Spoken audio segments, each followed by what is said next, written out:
My name is Claire, and for most of my life, I believed in building a family on trust and sacrifice.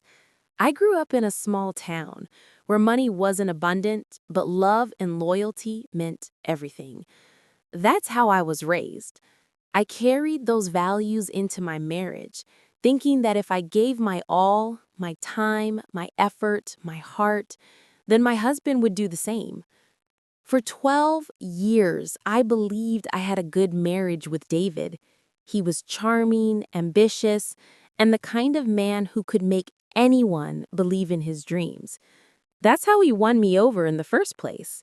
He made me feel like I was part of something bigger, like we were building a future that was just within reach if we worked hard enough. I became a nurse so we'd have steady income and stability. David always said he was working on big things, but his jobs never seemed to stick. Still, I told myself it was fine. I carried the weight of the bills, the mortgage, and Sophie's school tuition, while he chased dreams I didn't quite understand. People would sometimes ask me, "Doesn't it bother you that he's never had a steady job?" I used to smile and say, "He's a visionary. One day, you'll see." That's how much I believed in him. That's how much I loved him. But love can make you blind. I thought the late nights at his so-called office, the phone calls he always took in private, the nervous energy when I asked too many questions, they were just signs of a man under pressure, a man trying to provide. I ignored the pit in my stomach, the little whispers of doubt in my head. Because in my heart, I never thought he would betray me. But I was wrong.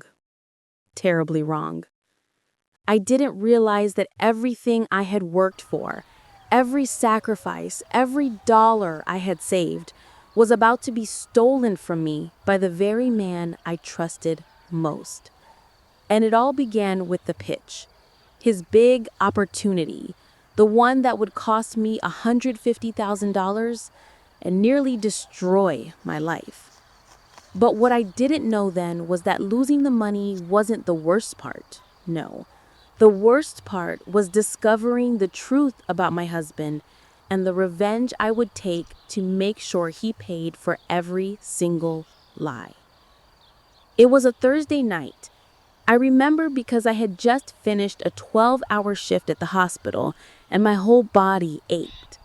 I came home to find David unusually cheerful, almost jittery. He had that smile, the one that made me fall for him years ago, the one that could convince me that everything was going to be all right, no matter how bad things looked. "Claire," he said, pulling out a chair for me at the kitchen table, "sit down. I've got something big to tell you." I sighed, half expecting another one of his ideas that would fade as quickly as it came. "David, I've been on my feet all day. Can this wait until tomorrow?" But he shook his head. No, this is it. This is the opportunity we've been waiting for. Our breakthrough." I should have known right then. That excitement in his eyes wasn't about us. It was about him. He leaned in, lowering his voice like he was letting me in on a great secret. "I've been working with Mark. You know the guy I told you about? Well, he has access to some off-market real estate deals. We're talking houses we can buy cheap, renovate, and flip for double the profit. He says this is a once-in-a-lifetime shot. And Claire, we could finally be free. No more struggling." I wanted to believe him. God, I needed to believe him. We'd been living paycheck to paycheck for years, and the idea of finally having some breathing room, it was tempting. "How much?" I asked cautiously, already nervous. David hesitated for a second, then said, $150,000. That's all we need to get started. Just one property, Claire, one. We fix it up, sell it, and boom, we're on our way." My stomach twisted. That was my savings, the money I had been putting away for years through overtime shifts, skipped vacations, and sleepless nights. I had always called it my safety net. David, I shook my head. That's everything. If something goes wrong, he cut me off, reaching across the table to hold my hands. Nothing's going to go wrong. Trust me. I wouldn't risk this if I wasn't sure. Claire, you've carried us long enough. Let me do this for you, for Sophie, for our future. Please, just once more, believe in me. And against all reason, I did. I told myself that maybe this was the turning point, that maybe all of his failures had led to this moment. I convinced myself that he deserved a chance, that we deserved a chance. So, with a shaky voice and tears in my eyes, I said, "All right, I'll do it. I'll give you the money." He kissed my forehead, whispering, "You won't regret this." But oh, I would regret it. I would regret it more than anything I had ever done in my life. At first, I tried to convince myself I'd done the right thing. I wanted to believe that investing in David's idea was a leap of faith that would finally pay off. For a couple of weeks, he acted like a different man. He woke up early, dressed like he had somewhere important to be, and even started carrying a leather briefcase he'd pulled out of the closet. Every night when I came home from work, he'd be sitting at the kitchen table with papers spread out, talking about property values and renovation budgets. He looked so focused, so determined, that for a moment I allowed myself to relax. I even started to dream about what life might look like once the money started rolling in. College savings for Sophie, maybe finally fixing up the house, maybe even taking a vacation that didn't involve staying at my sister's place. But then the cracks started to show. It began with little things. One night I asked him about the address of the property he and Mark were supposedly buying. He shifted uncomfortably and said, "Oh, it's still being negotiated. I don't want to jinx it by saying too much." Another time I asked him if he'd signed any official documents, and he brushed me off, saying Mark was handling all the paperwork. Then there were the late nights. At first I thought he was working hard, finally putting in the effort he had promised. But soon I realized he never came home at a consistent time. Sometimes it was midnight, sometimes 2 a.m. Once he didn't come home at all and showed up the next morning acting like it was nothing. When I pressed him about it, he laughed. "Claire, this is how business works. Deals happen over drinks, over dinners, sometimes into the middle of the night. Don't worry about it." But I did worry, because whenever his phone rang, he would step outside to take the call. And when I asked who it was, he'd say, "Just Mark, nothing important." But his face would always look tense, like he was hiding something. One Saturday, Sophie and I were in the living room when David stormed in, whispering harshly into his phone. His voice was low but angry. "You can't just disappear like that. Do you realize how much is at stake here?" When he saw us, he froze, forced a smile, and ended the call. He claimed it was just a contractor issue, but the way his hand shook as he set the phone down told me otherwise. The worst part was how he started avoiding me whenever I asked direct questions. It wasn't the evasive answers anymore. It was the way he'd suddenly get defensive. "Why don't you trust me, Claire?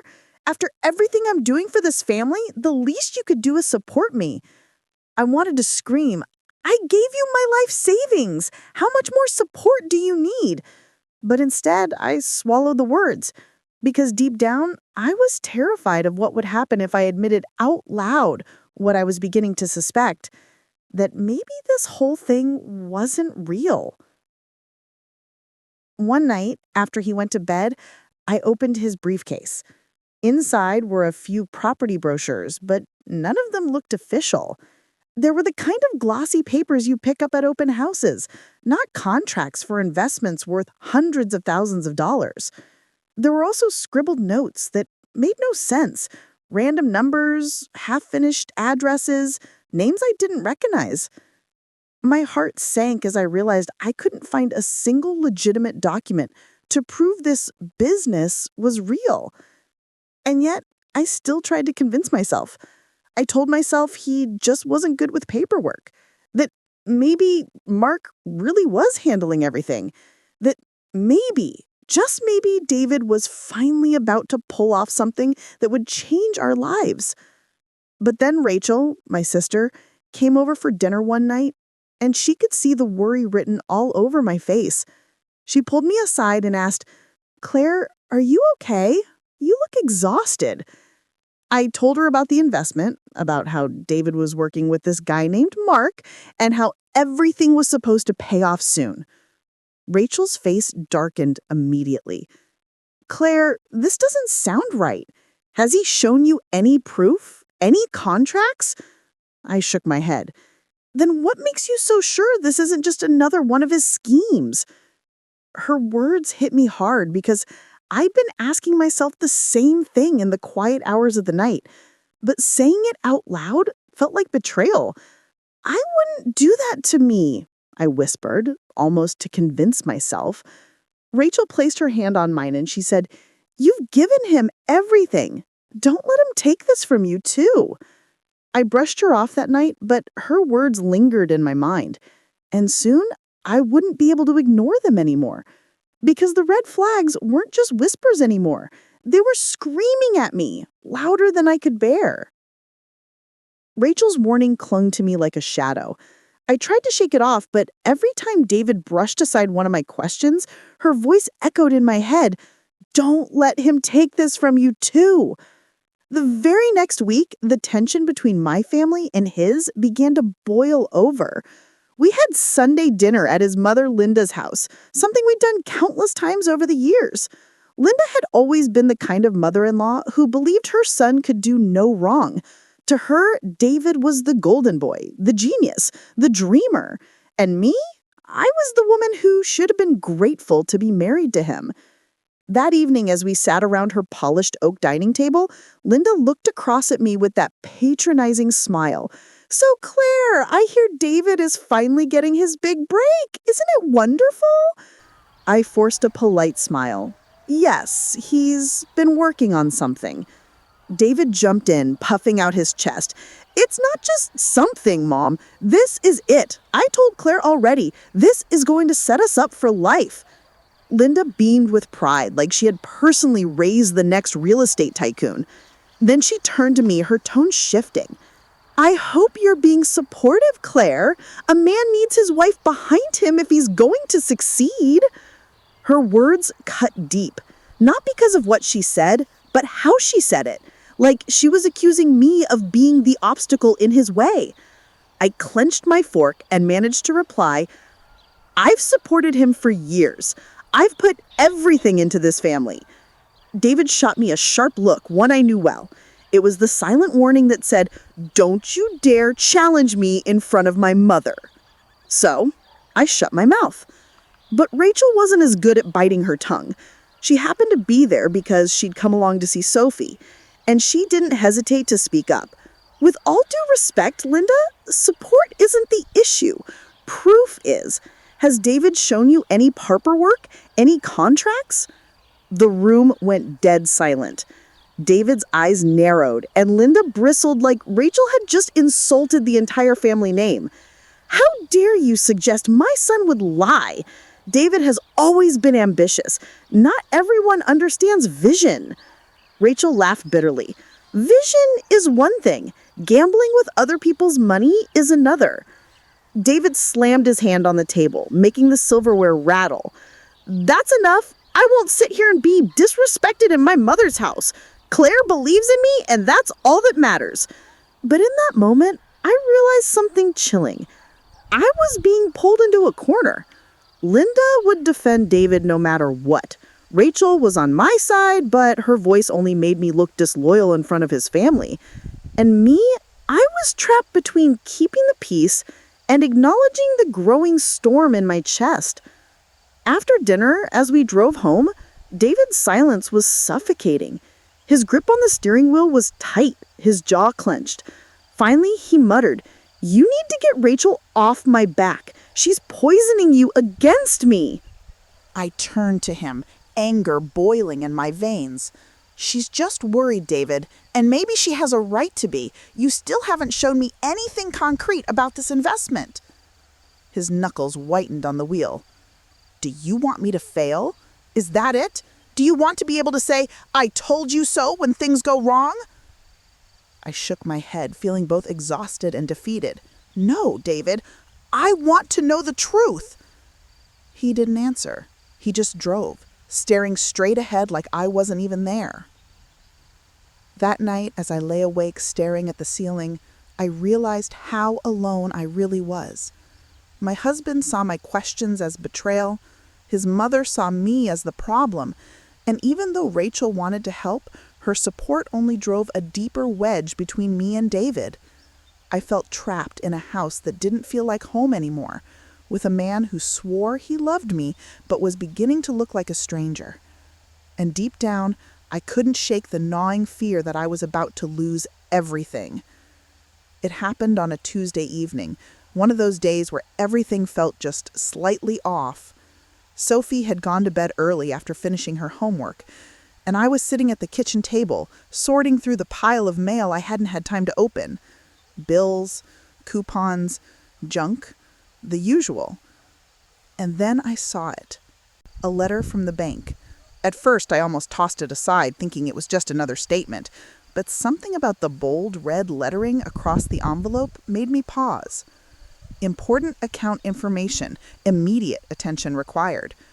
My heart began to pound as I tore it open. The words blurred in front of my eyes. Insufficient funds. Account balance, $732.56. I froze. That wasn't possible. That account held my savings. The account I had poured my overtime shifts into for nearly a decade.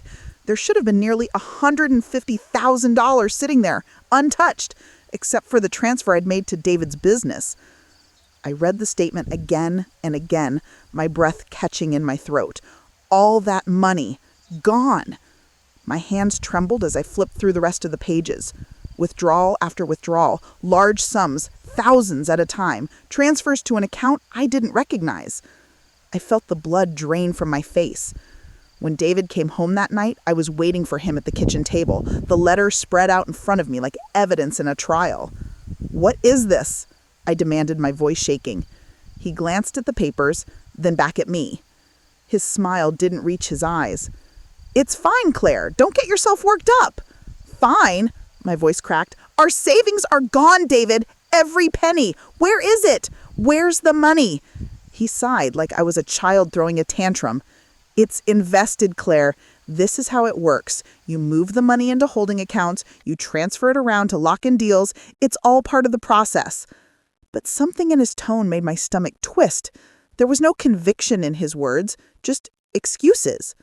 Then show me, I snapped. Show me the contracts, show me the property deeds, show me something, anything that proves this money is real and not just... I couldn't finish the sentence. I couldn't bear to say the word gone. His face hardened. Why don't you trust me? After everything I've done. I cut him off, slamming my fist on the table. You've done nothing but take from me, David. I gave you everything I had. Everything. And now it's gone. For the first time, his mask slipped. He leaned back in his chair, his expression cold, almost calculating. Maybe you shouldn't have given it to me if you didn't trust me in the first place. The room went silent. My chest heaved as his words sank in. He wasn't apologizing. He wasn't even pretending to comfort me. It was in that moment I realized the truth. David hadn't just lost the money. He had taken it. And worse, he had never intended to give it back. I felt something inside me crack, a fissure that spread through every corner of my heart. For 12 years, I had carried him, believed in him, trusted him, and in return, he had gutted me. Financially, emotionally, completely. I stared at the man sitting across from me, and for the first time, I didn't see my husband. I saw a liar, a thief, a stranger. And I knew, deep down, that this was only the beginning of what he had done to me. I couldn't sleep that night. I lay awake staring at the ceiling, replaying every word David had said, every excuse, every deflection, every cold look. The man beside me snored softly, as if he hadn't just shattered our lives, as if my entire world hadn't collapsed in the span of an evening. By morning, something inside me snapped. I waited until Sophie left for school, then I cornered him in the kitchen. The bank statement was still on the table. I shoved it toward him, my voice low but sharp. No more lies, David. I want the truth. Where is the money? He didn't even flinch. He poured himself a cup of coffee like we were having a casual conversation. I told you, it's invested. You need to calm down. Calm down? My hands trembled as I pointed to the paper. Do you see this? There's nothing left, David. You drained everything, every last cent I worked for. You promised me security, you promised me a future, and now, my voice broke. Now there's nothing. He set down his mug and leaned against the counter, his eyes narrowing. Why don't you always have to play the victim, Claire? You act like I did this to hurt you. Everything I've done for us, for this family. Don't you dare, I snapped. Don't you dare twist this around. You didn't do this for us. You did this for yourself. You wanted to play big shot, and you used me to fund your little fantasy. His smile faded. His voice dropped to a cold whisper. Careful what you say, Claire. My heart pounded, but I held my ground. What are you going to do? You already took everything from me. And then, with a calmness that chilled me to the bone, he said, maybe this marriage isn't working anymore. Maybe it's time we went our separate ways. The words sliced through me like a knife. You're leaving me? My voice cracked, disbelief flooding every syllable. He shrugged, like it was nothing. If you can't support me, if all you're going to do is doubt me, then maybe we're better off apart. I'll figure out the business on my own. You and Sophie will be fine. I stared at him, my knees weak. He wasn't just threatening to leave. He was planning it. He had already decided. That's when I noticed something I hadn't before. His phone, lying on the counter, screen lit up with a text message preview. I only caught a glimpse before he snatched it up, but it was enough. When are you going to tell her? My blood ran cold. Who was that? I demanded. He stuffed the phone into his pocket. No one, a contractor. But I knew. I knew. It wasn't just about the money anymore. It wasn't just about lies and broken promises. There was something else, something darker. And I was going to find out what it was, even if it destroyed me. When my father heard that David had not only lied, but stolen from me, his disappointment was heavier than any anger he could have shown.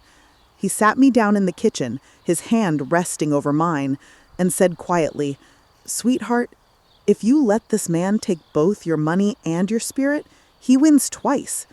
Don't give him that power. If you want justice, get it. If you want peace, fight for it.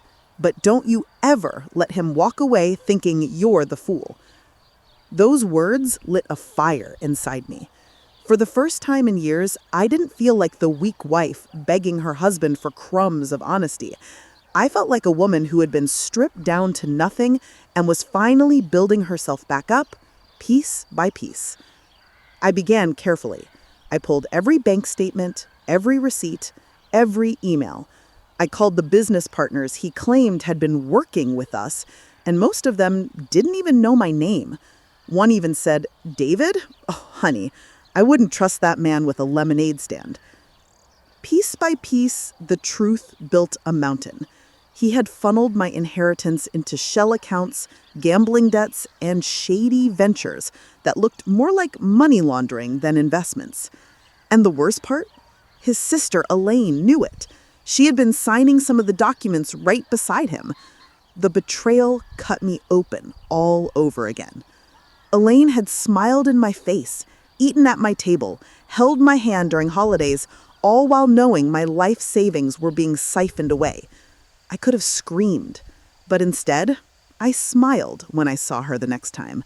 I smiled, poured her coffee, and tucked away my anger, because now I knew revenge had to be colder, sharper, and far more devastating than rage.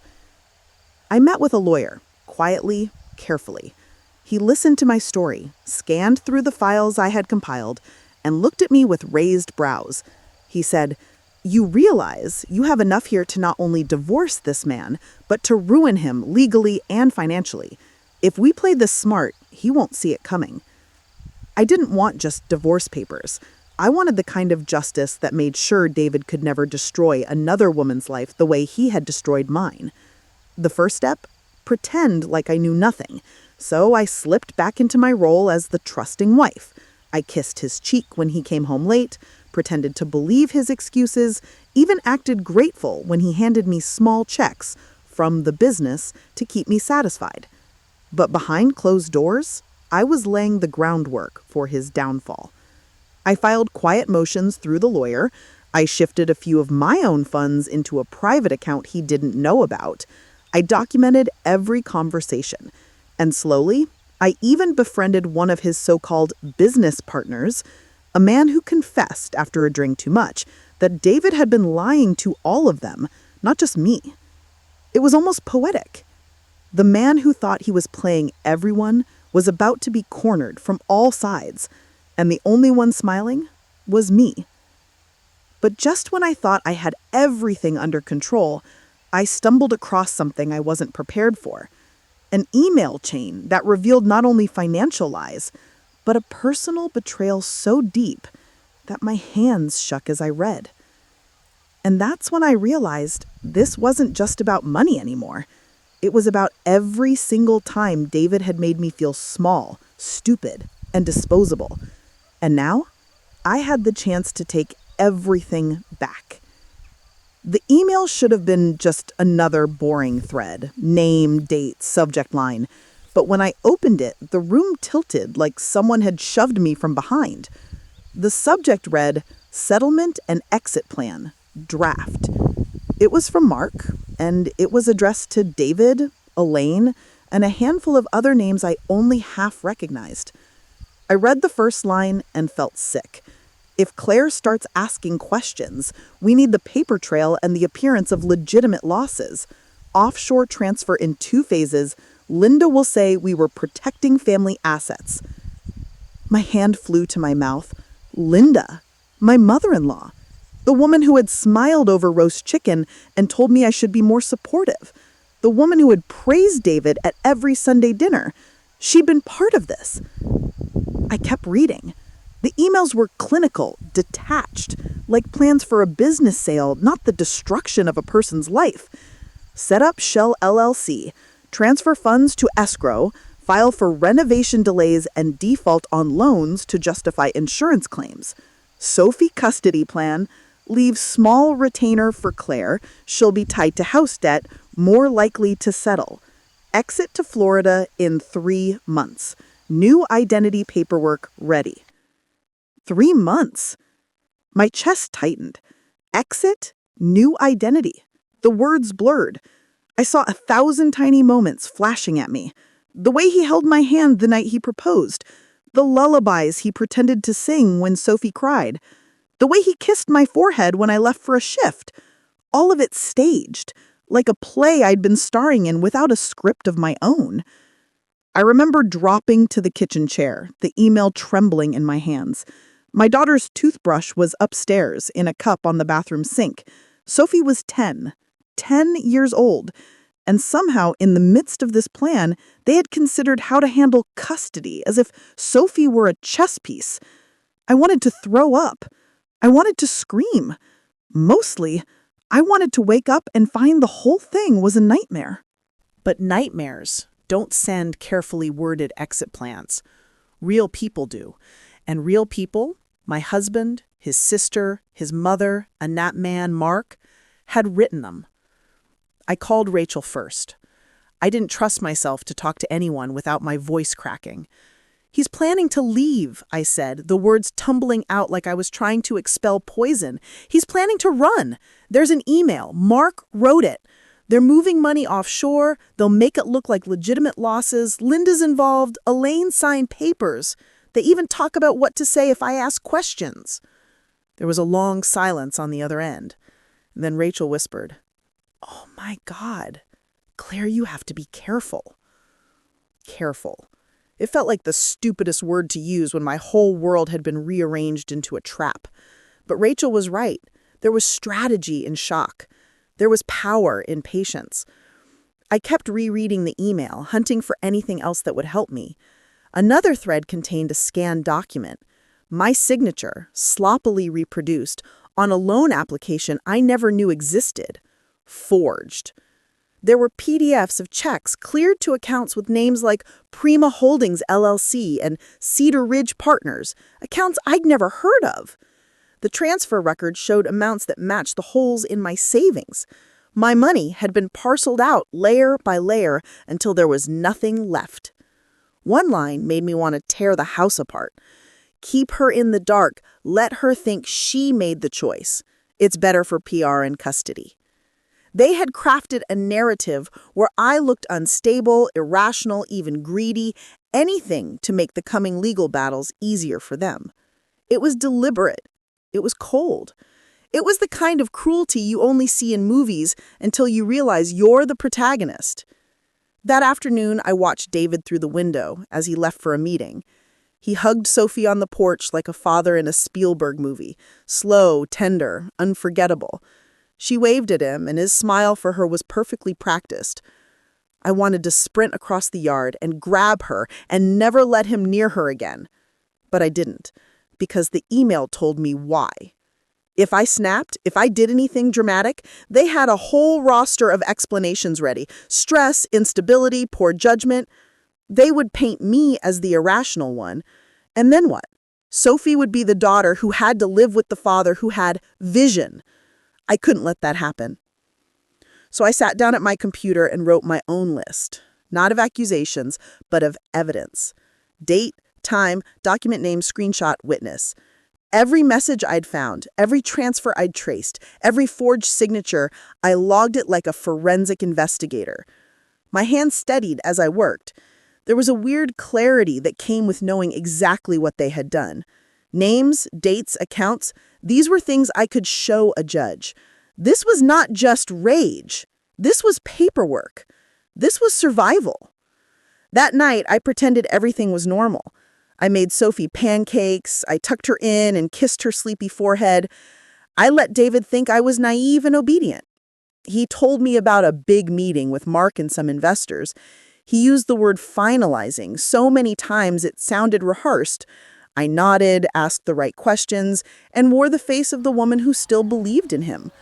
Inside, I was rewiring my whole life. I reached out, quietly, to the lawyer I'd seen before. I forwarded the emails as an attachment.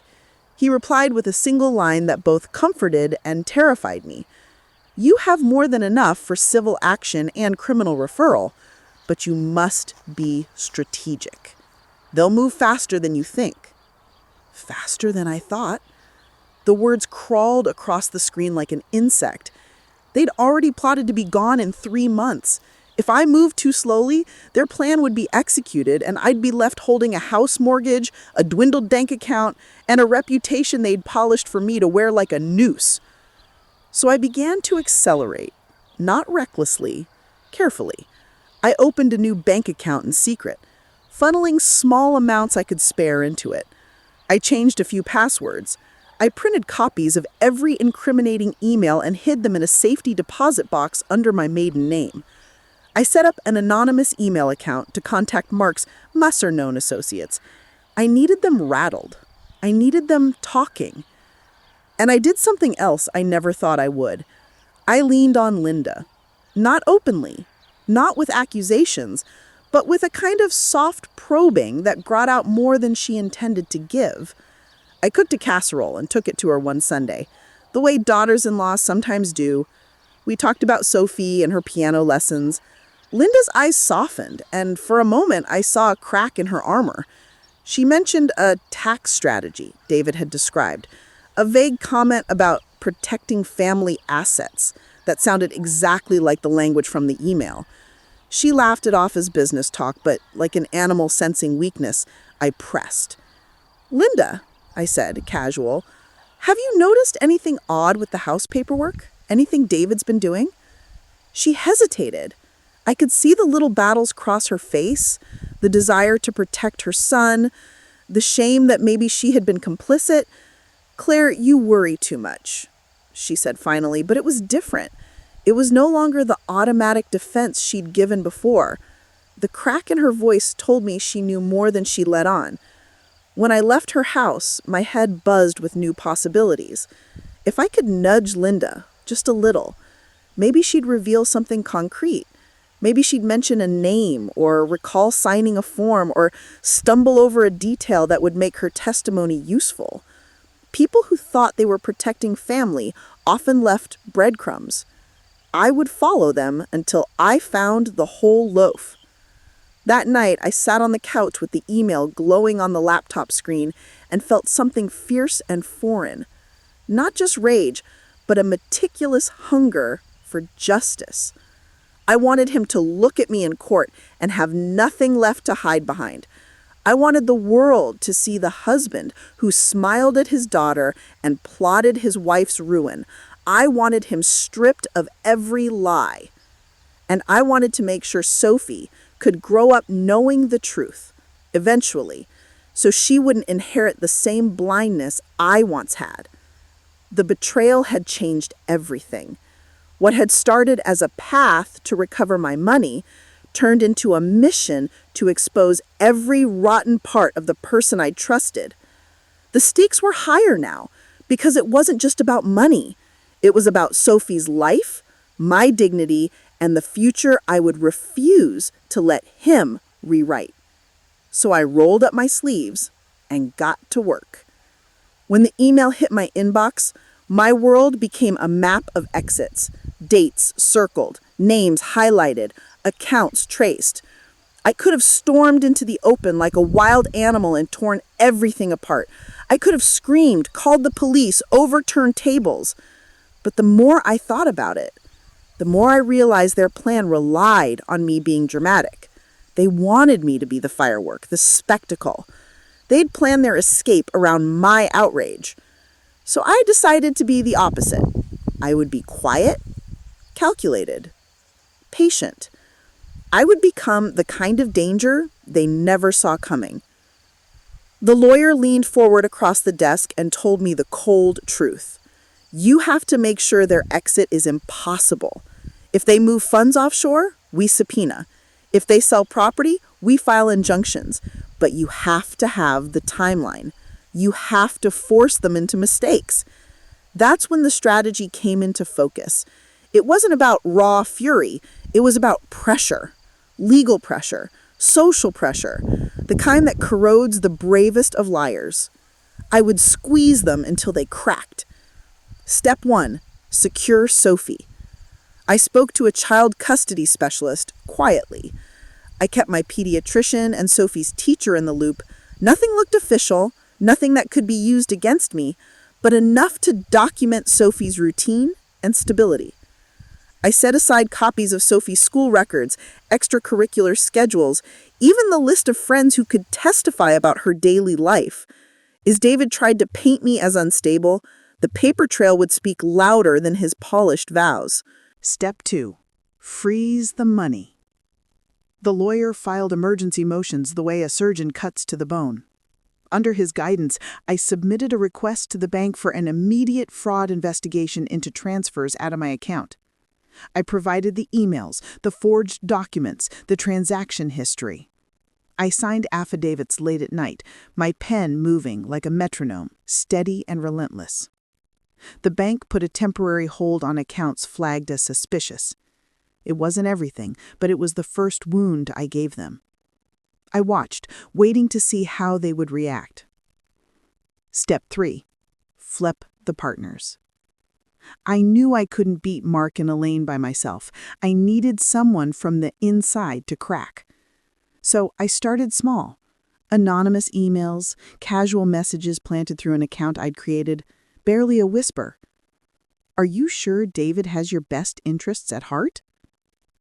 A few weeks later, I got a reply from one of Mark's lesser-known associates. He was angry about money disappearing and nervous about offshore transfers he hadn't agreed to. He didn't like surprises. That nervousness was my leverage. I met him for coffee at a diner, used a fake name, and listened. He wanted out.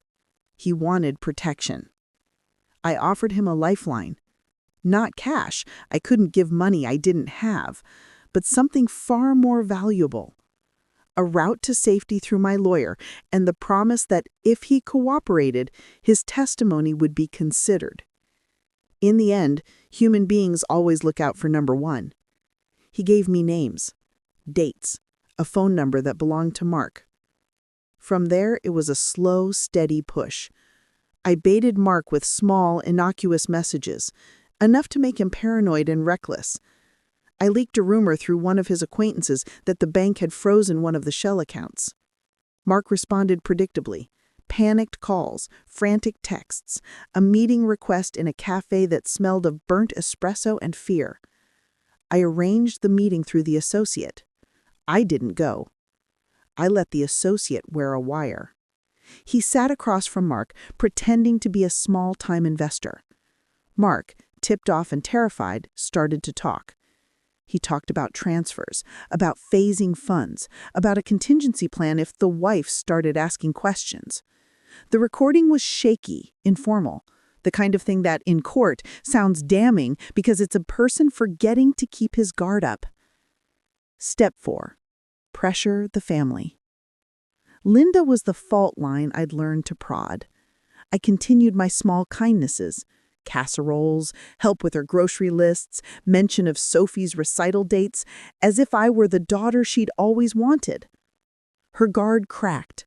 Not completely, but enough for me to learn that she'd signed a document at David's insistence to help with taxes. The signature looked like hers. Her hand had trembled when she did it. She claimed she hadn't known what it was. Maybe she hadn't. Maybe she had. Either way, her involvement could be used to unsettle her loyalty. I spoke to her about Sophie when we were alone, soft and sisterly, and I let her talk. She revealed things she thought were harmless, offhand mentions of money redistributed for family protection, stories David had told about generational wealth being safeguarded. She didn't confess outright, but she let me see the part of her that wanted to believe in family myths more than truth. That was enough. I recorded the little slips. In court, those slips would sound like a matriarch realizing she'd been used.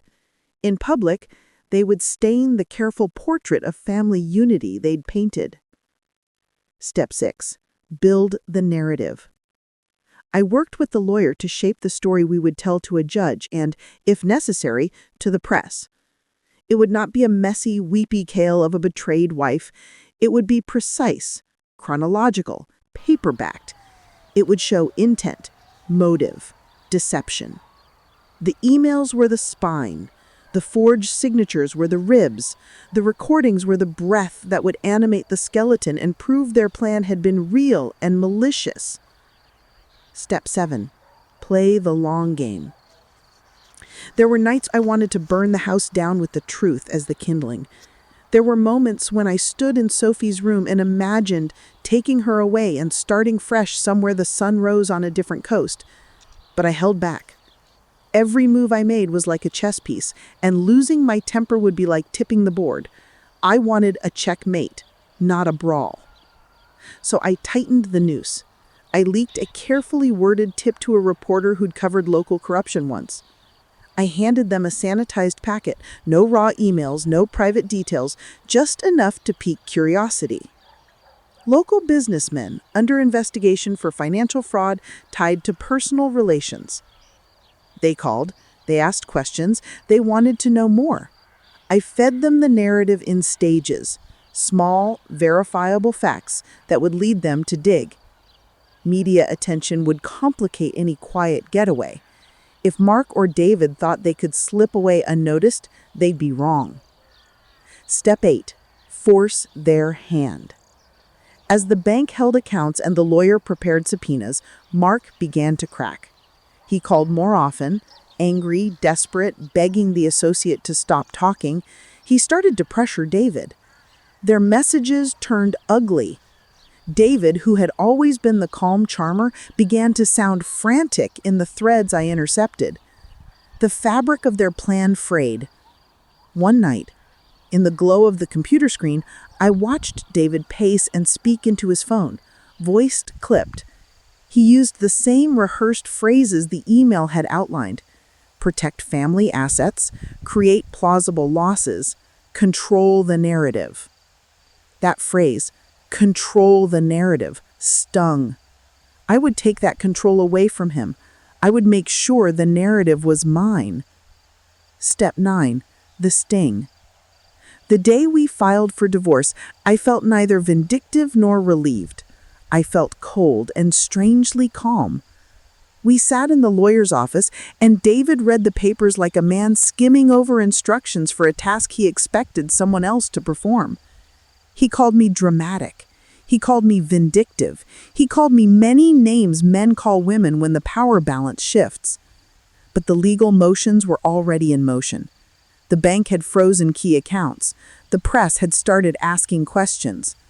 Mark's associate had agreed to testify. The recordings existed. Linda's slips had been documented. Elaine's signatures were flagged for handwriting analysis. I watched David's face turn from smugness to a pale realization their plan was crumbling. He lashed out in private the way wounded animals do: threats, desperate bargaining, promises to return the money if I would drop the suit. I let him talk. I kept my answers short. Each promise he made was a rope I planned to use to pull him in tighter. He wanted me to believe him. That was a luxury he could no longer afford. Step 10. Public exposure. I never wanted Sophie to be dragged into a spectacle, so I was careful. The narrative I gave the press focused on financial fraud, not family warfare. But when the story broke, headlines about local man under investigation for alleged embezzlement, the fingerprints were on it. People began to whisper in the grocery store. Neighbors looked at David differently. Linda stopped inviting people over for Sunday dinners. The facade of normalcy they'd cultivated unraveled in the public eye. Step 10. Legal closure. Court dates came quickly after that. The prosecution loved the recordings, the emails, the forensic handwriting reports, and the bank's audits. Mark, under pressure and fearing criminal charges, cooperated. He gave prosecutors the names of intermediaries. He admitted to facilitating transfers. In exchange, he got a reduced sentence and immunity for his testimony. Elaine's involvement, paperwork she claimed she didn't understand, was treated as negligence in the eyes of investigators, but her cooperation made her a less likely target for prosecution. Linda's casual comments were used to corroborate the narrative that they had orchestrated a plan to disguise theft as business losses. In the courtroom, I watched them shuffle their feet, avoid eye contact, attempt to smile for cameras that caught more desperation than dignity. The judge read through the counts with a voice that made everything sound final.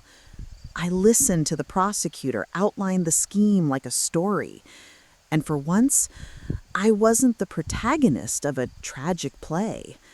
I was someone who had outlasted a plot. When the verdict started to land, civil judgments, criminal referrals, restitution orders, I felt small victories pile up like stones. The court ordered garnishee actions on accounts tied to them. Some of the shell companies were dissolved. The bank agreed to the largest clawback possible with the evidence provided. It wasn't all of the $150,000. The wheels of justice are imperfect, but it was meaningful. It was accountability. It was proof that their plan had consequences. But the real victory, the one no judge could give me, was watching David stand in front of his mother and realize he had no clean exit. He couldn't run to Florida with his head high anymore. He couldn't smile at Sophie and pretend he'd done nothing wrong. He had to face questions. He had to answer for the choices he had made. And Sophie? Sophie stayed with me. The custody arrangements were settled in a way that kept her safe and routine intact. She baked me a card in school one morning, and the words inside, "I love you, Mommy," felt like an armor I never wanted to take off. I had not only fought for money, I had fought for the right to keep my child away from deceit dressed as ambition. In the end, revenge wasn't a spectacle of cruelty.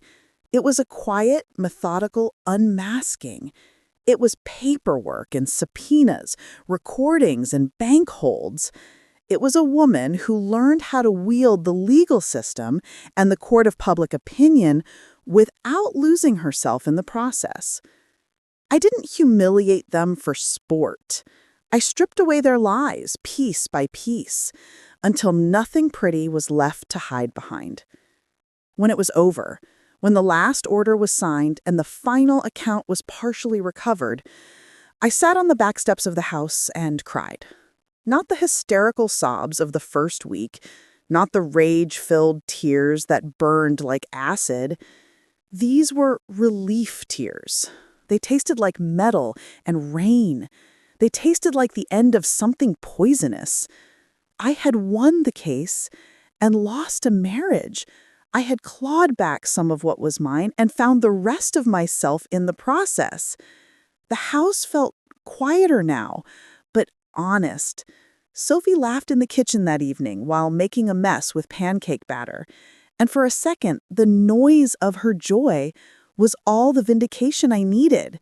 I didn't celebrate with champagne or gloating. I made a list instead. Financial plans, therapy for Sophie, painting the old bedroom a color she picked.